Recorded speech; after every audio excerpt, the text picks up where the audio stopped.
What is up, everyone? This is Leo from Oria. Thanks to World of Metal for hosting us. We are back with This Future Once Is Dead for 2025, and the fans who are already aware of our music can expect our usual unorthodox approach to songwriting and riffs, but in a more streamlined and cohesive way. You can expect more straightforward grooves, more to-the-point songwriting. We believe that this will translate very well into a live environment because these songs concentrate more on the groovy side of things. These songs are easier for you to headbang to. So for the newcomers who are listening to Oria for the first time, we believe that this is going to be a great gateway into our approach of writing songs.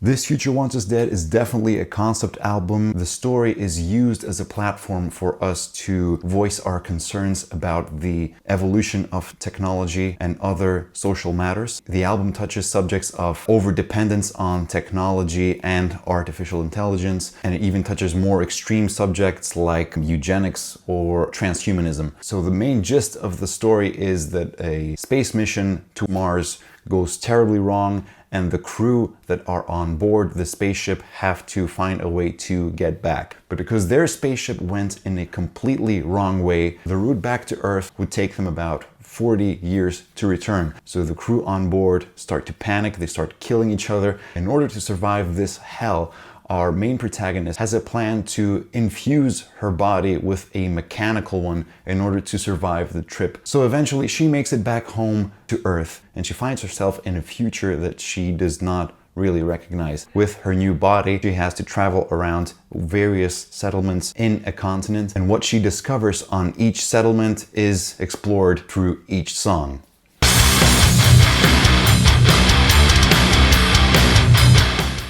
Writing for this album took us a longer time because of the quarantine. Kind of hard to find inspiration when you're not walking out of your house as much. So it took us a while to find the right mood. A lot of songs got thrown away because they were out of genre. They didn't really stick with what we really want to do. After the quarantine ended and our lives slowly started to return back to normal, it was easier to find a pathway towards the album that we have today. For recording, we were lucky enough to work with some amazing people. We worked with Nick Gray, who handled the producing of the album and the recording process. Defkalion Dimos did the drum editing, and of course Steve Lado is the mixing and mastering engineer. Working with Steve Lado was amazing. We worked in distance because he lives in Athens and we were in Thessaloniki, but communication was really smooth. He really understood what we were going for in our music, even though we were so many kilometers apart. Nick Gray, of course, was with us for the recording process. It's really helpful to have a person who is not in the band to kind of guide you through the music. When you're so laser focused on your writing,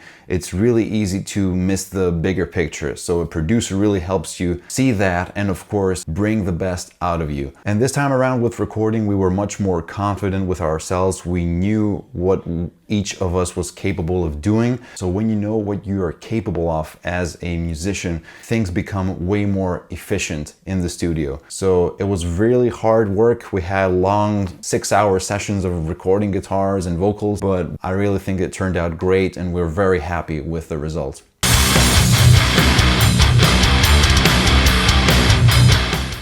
Thanasis, the guitar player in our band, is friends with a person who knows the kind people over at Theogonia Records. We kind of got in touch with them. We are very happy to work with Theogonia Records. They're very kind to us. They're helpful with any questions that we might have. And the way they approach communication and the handling of things is nothing short of professional. So we're super happy to work with these kinds of people who make cooperation very easy.